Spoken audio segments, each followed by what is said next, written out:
Colin Blunstone and Say You Don't Mind. Wonderful record.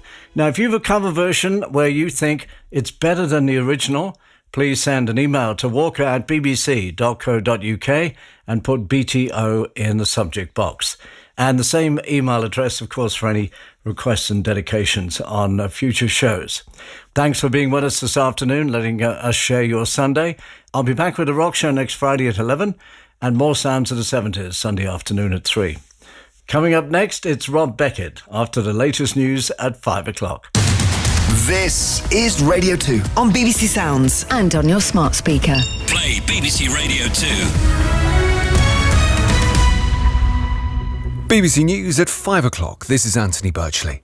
Figures analysed for the BBC show 800,000 households are facing a significant rise in their monthly mortgage payments.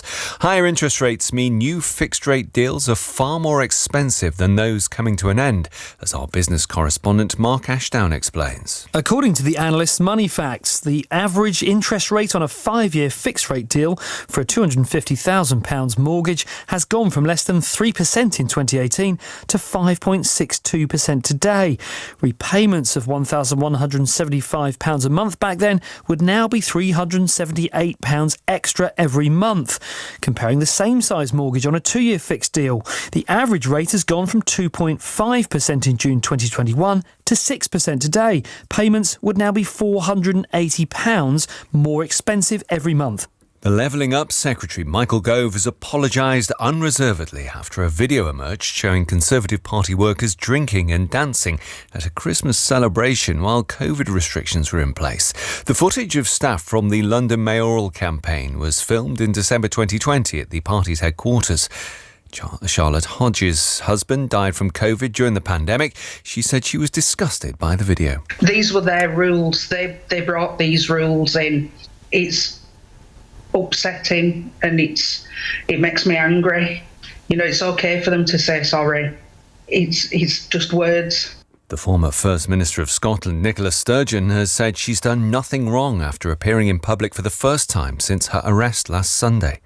She was released without charge as part of a police investigation into the finances of the SNP.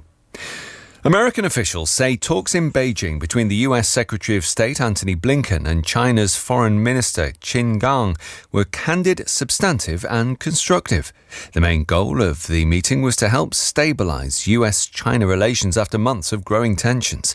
The State Department said Qin Gang had agreed to pay a return visit to Washington. Pope Francis has led prayers at the Vatican for the victims of an Islamist attack on a school in Uganda. About 40 people, mostly students, were killed on Friday night.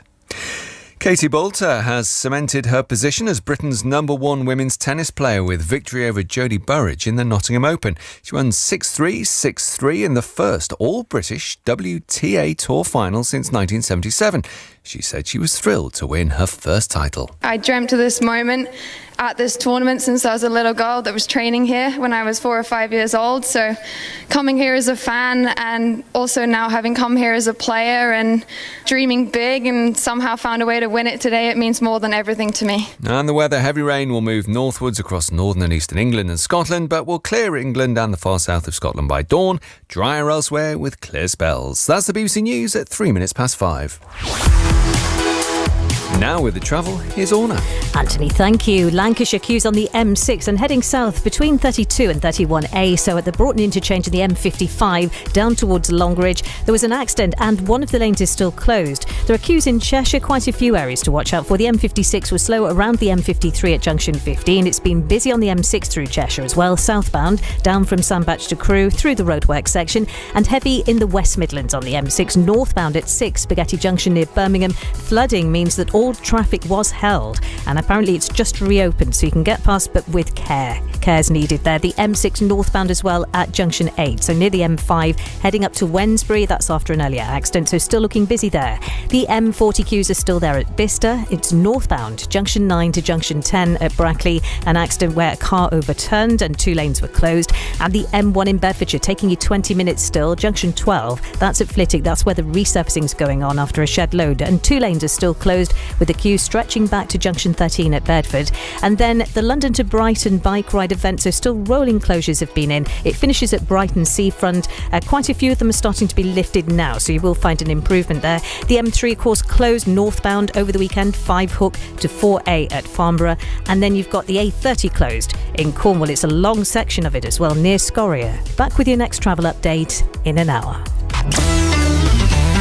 This is Rob Beckett. Radio.